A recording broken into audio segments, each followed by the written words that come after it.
ખેડૂતો અને નાગરિકોના મુદ્દા પર રાજ્યભરમાં હાલ દેખાવો થઈ રહ્યા છે તે દરમિયાન ગુજરાત રાજ્યની કેબિનેટ બેઠક આજે યોજાઈ હતી, જેમાં સાયબર ફ્રોડ અને ખેડૂતોના મુદ્દાઓ પર ઘણી ચર્ચાઓ થઈ અને ઘણા મહત્વના નિર્ણયો પણ લેવામાં આવ્યા હતા. સરકારના પ્રવક્તા મંત્રીએ તમામ મામલે માહિતી આપી હતી. વિગતે વાત કરીએ કેબિનેટ બેઠકમાં શું નિર્ણયો લેવાયા તેના વિશે. નમસ્કાર, હું ચિરાગ વર્ષાબેન, આપ જોઈ રહ્યા છો સ્વમાન. ગુજરાત સરકારની કેબિનેટ બેઠકમાં ઘણા નિર્ણયો લેવામાં આવ્યા છે, જેમાં કમોસમી વરસાદમાં ખેડૂતોના પાકની નુકસાની સામે સરકારના રાહત પેકેજની વાત કરવામાં આવી. સાથે જ રવિ પાક માટે ખેડૂતોને શું લાભ થશે તેની પણ વાત કરવામાં આવી હતી, જેમાં ખાસ યુરિયા ખાતર ખેડૂતોને આપવાની જાહેરાત કરવામાં આવી છે. ઉપરાંત નાફેડમાં ખેડૂતોના રજીસ્ટ્રેશનની પણ વાત કરી અને ટેકાના ભાવે ખરીદી કરવાની પણ જાહેરાત કરી છે. સાથે રાજ્યમાં વધતા સાયબર ક્રાઇમના આંકડાઓ સામે પોલીસની કામગીરી વધુ કડક અને સક્રિય બનાવવાના નિર્ણયો પણ લેવામાં આવ્યા છે. સાંભળીએ સરકારના પ્રવક્તા મંત્રી જીતુ વાઘાણી આ મુદ્દે શું કહી રહ્યા છે. માનનીય મુખ્યમંત્રી ભૂપેન્દ્રભાઈના અધ્યક્ષસ્થાને કેબિનેટની બેઠક મળી. ખાસ તો મુખ્યમંત્રીશ્રી અને નાયબ મુખ્યમંત્રીશ્રી દ્વારા સમગ્ર મંત્રીમંડળ થકી અમદાવાદની સરકારી સ્કૂલમાં અભ્યાસ કરતી એક આપણી વિદ્યાર્થીની માહી ભટ્ટ, જે માત્ર 14 વર્ષની છે, આપ સૌએ પણ એ સમાચારો પ્રસારિત કર્યા છે. આપણા સૌ માટે ગૌરવની વાત છે કે નાસાના સ્ટેમમાં ગાઈડ તરીકે એમને આમંત્રિત કરવામાં આવી છે.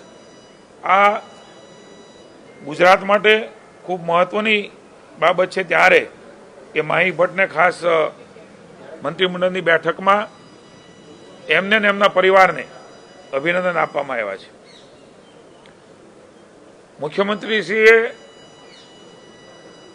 નાયબ મુખ્યમંત્રીશ્રી બંનેએ કેબિનેટ બેઠકમાં જે પ્રકારે હમણાં સાયબર ફ્રોડ, ગુજરાત રાજ્ય એ આર્થિક રાજધાની છે, એવા વખતે નવા પ્રકારના ફ્રોડ કરીને આર્થિક રીતે અનેક લોકોના પૈસા એમના એકાઉન્ટમાંથી જતા રહ્યા છે. એવા વખતે ગૃહમંત્રી ભાઈ હર્ષભાઈના નેતૃત્વની અંદર જે પ્રકારે કામ પોલીસ વિભાગે કર્યું છે એની પણ રિવ્યુ કર્યો. 24/7 આ કામગીરી સાયબર સેન્ટર ઓફ એક્સેલન્સમાં શરૂ છે.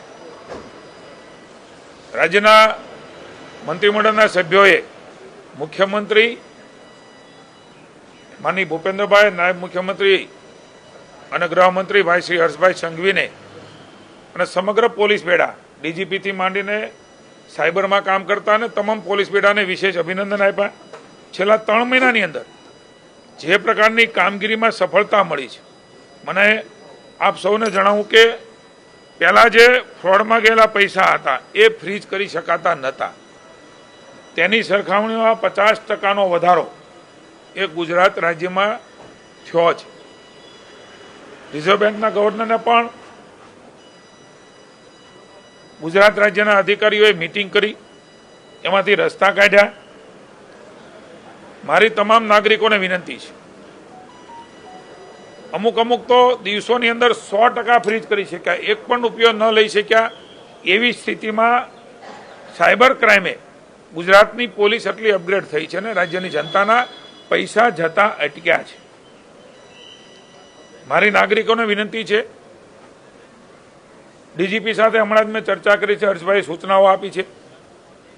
1930 નંબર ઉપર વિધિન 24 અવર્સ જો ફોન થઈ જાય, કોઈ પણ જાતના ગભરાટ વગર સીધું પોલીસને જાણ કરવા વિનંતી છે. કેમ થયું, કેવી રીતે થયું, એમાં પડ્યા વગર 1930 નંબર ઉપર કોલ કરવાથી એ પૈસા તુરત જ ફ્રીઝ થઈ શકે. એ પ્રકારની ટેકનોલોજીનો અને બેંક સાથે ચર્ચાઓ કરીને રાજ્યની પોલીસ વિભાગ ત્યાં સુધી પહોંચ્યું છે.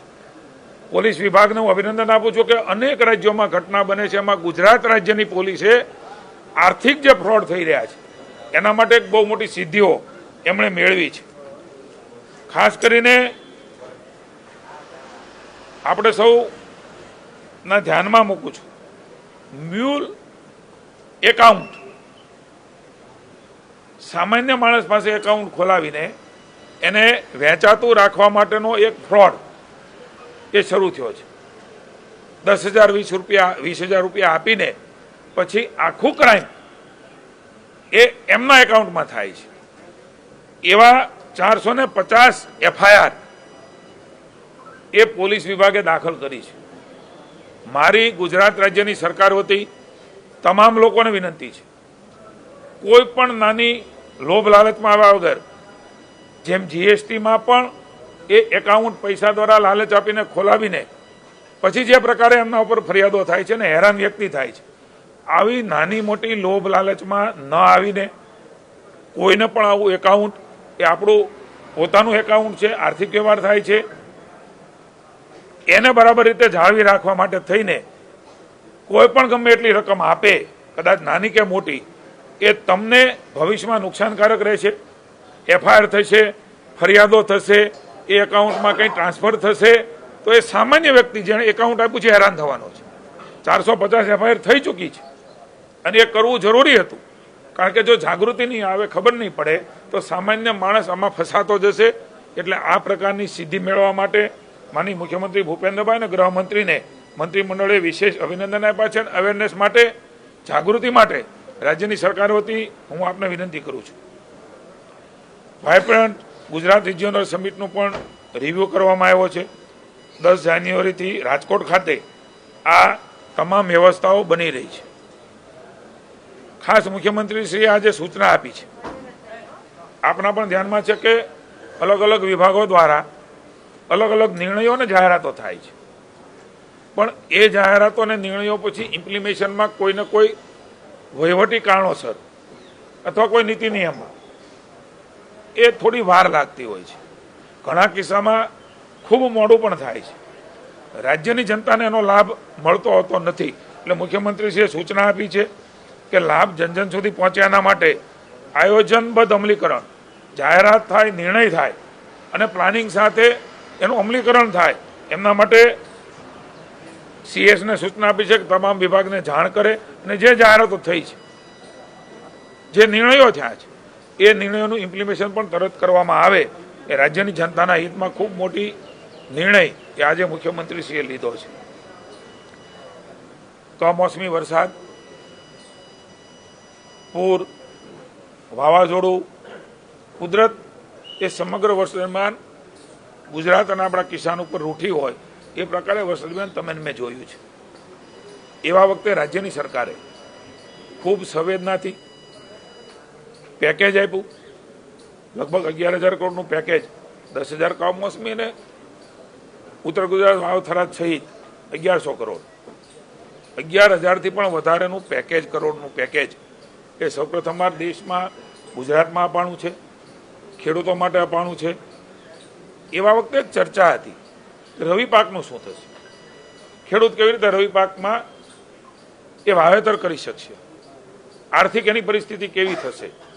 મને આનંદ છે કે રાજ્યની ભૂપેન્દ્રભાઈની સરકારે, મારા કૃષિ વિભાગે, હું કૃષિ વિભાગના અધિકારીઓને પણ અભિનંદન આપું છું કે જે પ્રકારે પેકેજ આપ્યું, જેના કારણે નાની મોટી રકમ એમને મળી. ખરીદી 15,000 કરોડની શરૂ કરી, સીધા ખાતામાં પૈસા આપ્યા. આ ઐતિહાસિક નિર્ણય પણ પહેલી વખત આપ સૌના માધ્યમ દ્વારા હું કહું છું, ભૂતકાળમાં ક્યારેય કોઈ દેશમાં, કોઈ રાજ્યમાં થયો હોય એ પ્રકારે ખરીદીને એના ખાતામાં પૈસા, એમના કારણે મને જણાવતા આનંદ થાય છે. ગયા વર્ષ કરતાં 72,450 મેટ્રિક ટન DAP વધારે સપ્લાય કરવામાં આવ્યું છે. આપ સૌ જાણો છો કે DAP એ પ્રાથમિક, જ્યારે બીજ રોપીએ છીએ ત્યારે એ પ્રાથમિક ખાતરની જરૂરિયાત છે. એ પછી યુરિયા, એ પછી અલગ અલગ પ્રકારના જે ખાતરો છે એનો ઉપયોગ એ ખેડૂતો કરતા હોય છે. એટલે એનો અર્થ એ થાય છે કે રવિ પાકનું સિઝનનું વાવેતર એ રાજ્યમાં મોટા પાયે ખેડૂત કરી શક્યા છે. એક ચર્ચા એવી હતી કે શું કરશે, એના બદલે આનંદ છે કે ખેડૂતને બેઠો કરવા માટે રાજ્યની સરકારે એમની બાજુમાં રહી અને એમના કારણે ઓડી મોટી ફળશ્રુતિ મળી છે. એટલું જ નહીં, આગામી 15 દિવસનું મારા વિભાગે પ્લાનિંગ કર્યું છે મુખ્યમંત્રીશ્રીની સૂચનાથી. 1,41,875 મેટ્રિક ટન યુરિયા એ સપ્લાય કરવાનું પ્લાનિંગ થઈ ચૂક્યું છે. એટલે કુલ મળીને લગભગ 2.25 લાખ મેટ્રિક ટન વધારે યુરિયા એ ગુજરાતમાં આ વખતે ગયા વર્ષની સરખામણીમાં આપણે આપ્યું છે, આપી રહ્યા છીએ. એટલે રવિ સિઝન એ ખૂબ સારી આપણી જવાની છે. ખેડૂતોને એમાંથી નાની મોટી એની મહેનતની કમાણી પણ થશે. ઈશ્વરને આપણે પ્રાર્થના કરીએ કે બરાબર રીતે ઈશ્વર પણ એમાં આપણને આશીર્વાદ આપે. હું થોડા આંકડા પણ મૂકું છું. રવિ સિઝનમાં 37.52 લાખ હેક્ટર વિસ્તારમાં વાવેતર થયું છે, જે ગત વર્ષ કરતાં 37,000 હેક્ટર વધારે છે. એક બાજુ ચર્ચા હતી રવિ સિઝનમાં ખેડૂત શું કરશે, પણ રાજ્ય સરકારના પ્રયાસોથી ખેડૂત બેઠો થયો, હિંમતથી આગળ વધ્યો અને રવિ સિઝનમાં એ વધારે કરી શક્યો. ગત વર્ષે 37.15 લાખ હેક્ટરમાં વાવેતર હતું. અલગ અલગ વાવેતરો જે થયા છે, મારે રાજ્યની જનતાને અને ખેડૂતોના ધ્યાનમાં રહે એટલે મૂકવું છે કે ચાલુ વર્ષે ઘઉંનું વાવેતર 10.83 લાખ હેક્ટર, ચણાનું વાવેતર 7.10 લાખ હેક્ટર, તેલબિયા પાકનું વાવેતર 2.66 લાખ હેક્ટર, મસાલા પાકોનું વાવેતર 3.24 લાખ હેક્ટર, બટાકા પાકનું વાવેતર 1.59 લાખ હેક્ટર. સરેરાશ વાવેતર બટાકાની વાત કરું છું, ઉત્તર ગુજરાતના ખેડૂતે પેદા કરે છે. 21% સરેરાશ એ વાવેતર એ ગયા વખતે કરતાં વધારે રહ્યું છે. એને અંદરથી આમદની મળે છે એટલા માટે એ પ્રેરાયો છે. રાજ્ય સરકારની નીતિઓના કારણે ખેડૂત પ્રેરાયો છે. રવિ ઋતુમાં કૃષિ પાકોનું વાવેતર ખૂબ સારું નોંધાયું છે. એ આપણા સૌ માટે, રાજ્યના અર્થતંત્ર માટે અને ખેડૂતો માટે મહત્વનું એ પુરવાર થવાનું છે. ટેકાના ભાવની જે ખરીદી છે એ કુલ 10.12 લાખ ખેડૂતો પૈકી 4.75 લાખથી પણ વધારે ખેડૂતોને 10.50 લાખ મેટ્રિક ટન જથ્થાની કુલ રૂપિયા 7537 કરોડની, ફરી વખત કહું છું 7537 કરોડની ખરીદી એ થઈ ચૂકી છે. જે પૈકી 2.18 લાખથી પણ વધુ લાભાર્થીઓ એટલે 2.25 લાખ ખેડૂતોને એના ખાતામાં 34.38 કરોડ રૂપિયા સીધા જ એમના ખાતામાં નરેન્દ્રભાઈ જે પ્રકારે ડાયરેક્ટ ખાતામાં જમા કરવાનો નિર્ણય કર્યો, વચેટિયાઓ કોઈ નહીં, કોઈ વ્યક્તિ સીધો હું તને અપાવીશ અને દલાલી કરે, એ ભૂતકાળની વિપક્ષની સરકારોમાં થતું હતું. નરેન્દ્રભાઈએ આ દેશની જનતા માટે જે ડાયરેક્ટ બેનિફિશિયર છે એના ખાતામાં ટ્રાન્સફર કરવાના નિર્ણયના કારણે આ શક્ય બન્યું છે. રાહત પેકેજ પણ અત્યાર સુધીમાં 23.18 લાખ ખેડૂતોને ઓનલાઈન 6890 કરોડ રૂપિયાના બિલો એ તૈયાર થઈ ગયા છે. એનો અર્થ એવો થાય છે કે 24-48 કલાકની અંદર 6890 કરોડ રૂપિયા એ સીધા ખેડૂતના ખાતામાં, સૌથી મોટું કૃષિ રાહત પેકેજ, ઐતિહાસિક પેકેજ અને ખૂબ ઝડપથી આપવાનું પણ નિર્ણય એ થયો. એનો સીધો બેનિફિટ એ ખેડૂતોને થવાનો છે. 17.92 લાખ ખેડૂતોને આજ દિન સુધીમાં 5330 કરોડથી વધુની સહાય ડાયરેક્ટ એમના ખાતામાં જમા થઈ ચૂકી છે. બીજો પણ મંત્રીમંડળે નિર્ણય કર્યો છે. માનનીય ભૂપેન્દ્રભાઈ અને હર્ષભાઈના માર્ગદર્શન નીચે મારા વિભાગે ભારત સરકાર દ્વારા MSP પ્રાઇસથી અલગ અલગ ખરીદીઓ, ખેડૂતોની જણસ એ ખરીદી થઈ રહી છે. ચણા, તુવેરો એ હવે પાકવાની છે ત્યારે 8,000 પ્રતિ ક્વિન્ટલ એ ભાવ ભારત સરકારે જાહેર કર્યો છે. ખેડૂતને સપોર્ટ મળે એટલે સપોર્ટ પ્રાઇસ એ કેન્દ્ર સરકારમાંની નરેન્દ્રભાઈના માર્ગદર્શન નીચે આ વ્યવસ્થાઓ બની છે, જે પહેલી વખત છે MSP પ્રાઇસથી ખરીદીઓ થવાનું. એનો લાભ એ ખેડૂતોને મળી રહ્યો છે. એટલે નરેન્દ્રભાઈ પછી આ પ્રકારની ખરીદી શરૂ થઈ છે. એનો ભાવ પણ મેં આપને જણાવ્યો. કેન્દ્ર સરકારની સૂચના મુજબ મને કહેતા આનંદ છે કે 100% જથ્થો એ તુવેરનો ખરીદવાનો નિર્ણય એ કેન્દ્ર સરકાર નરેન્દ્રભાઈના માર્ગદર્શન નીચે રાજ્યની ભૂપેન્દ્રભાઈ અને હર્ષભાઈની સરકાર દ્વારા લેવાયો છે.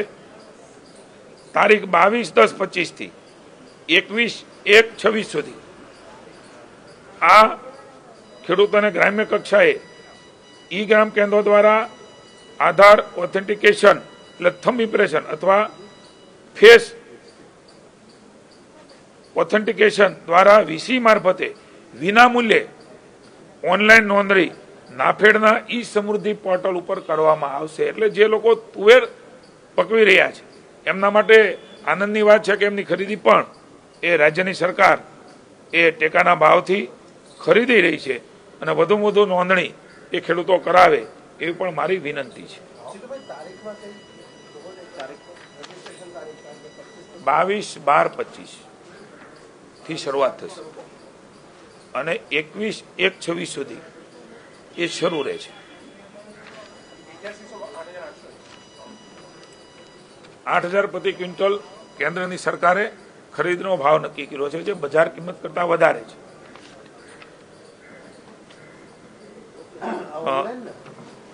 એક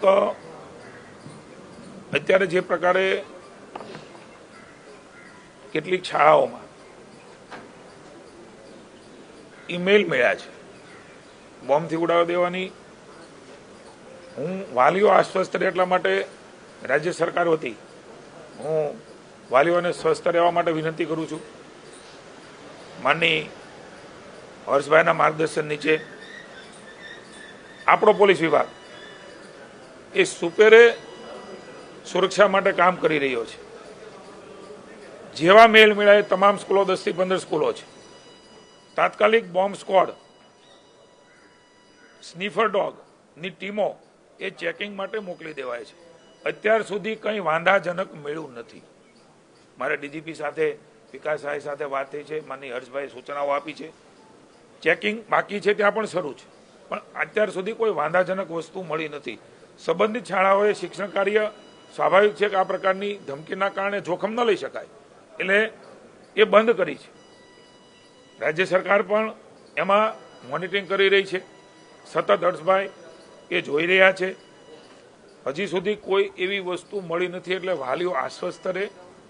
આપણે પ્રાર્થના કરીએ કે કોઈ વસ્તુ મળે નહીં, મળે તો પણ કેન્દ્રની સૂચનાઓ અનુસાર આપણી રાજ્યની પોલીસ માની ભૂપેન્દ્રભાઈ અને હર્ષભાઈની સૂચનાઓ અનુસાર સતર્ક છે.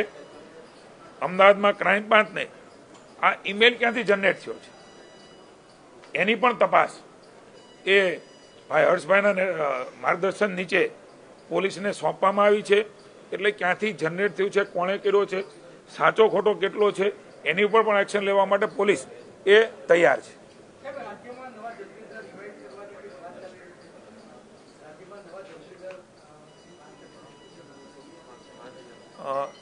નક્કીથી આપને જાણ કરવામાં આવશે. Thank you. કેન્દ્ર સરકારના આંકડા કહે છે કે જે ફરિયાદો નોંધાય તેમાંથી 1% કેસોમાં પણ સક્સેસ કોર્ટની અંદર મળતું નથી. સાયબરવાળા એમાં પુરાવા નથી આપતા. તો કેવી રીતે આ બધા હું ખાસ તો આપને એ કહું છું કે સરકાર કહે છે કે 1% સક્સેસ નથી મળતું. મને આપની માહિતીની આઈડિયા નથી, પણ રાજ્યની સરકારે ભારત સરકારના માર્ગદર્શનથી, ગૃહમંત્રી આપણા અમિતભાઈના માર્ગદર્શનથી જે નિર્ણયો લીધા છે, પૈસા પહેલા તો અટકે સૌથી મહત્વનું છે. ને હું આપના આંકડા સાથે કહી રહ્યો છું કે 50%થી પણ વધારે એ 3 મહિનામાં જે પહેલા ન થતા આજે ફ્રોડ થાય છે ને સીધા ખાતા ફ્રીઝ કરીને એ કોઈ સામાન્ય નાગરિક છે એ નાગરિકના પૈસા ન આવે અને માની લો કે કોઈએ લઈ લીધા છે તો એ પણ ફ્રીઝ કરવાનું કામ એ પોલીસે કર્યું છે, બેંકો સાથે મળીને કર્યું છે. એટલે ઘટના બનતી અટકાવી અને પૈસા એમાંથી ઉપડતા અટકાવવા, જે લઈ ગયા છે ખાતાને અટકાવવા, આ પ્રકારનું પોલીસ વિભાગે સુપેરે કામ કર્યું છે. અને એ પ્રકારે આગળ પણ જ્યાં નાની મોટી કોઈ ત્રુટીઓ હશે તો કેન્દ્ર સરકાર અમિતભાઈના માર્ગદર્શન નીચે રાજ્યનું ગૃહ મંત્રાલય તમામ પ્રકારનું કામ કરશે. Thank you.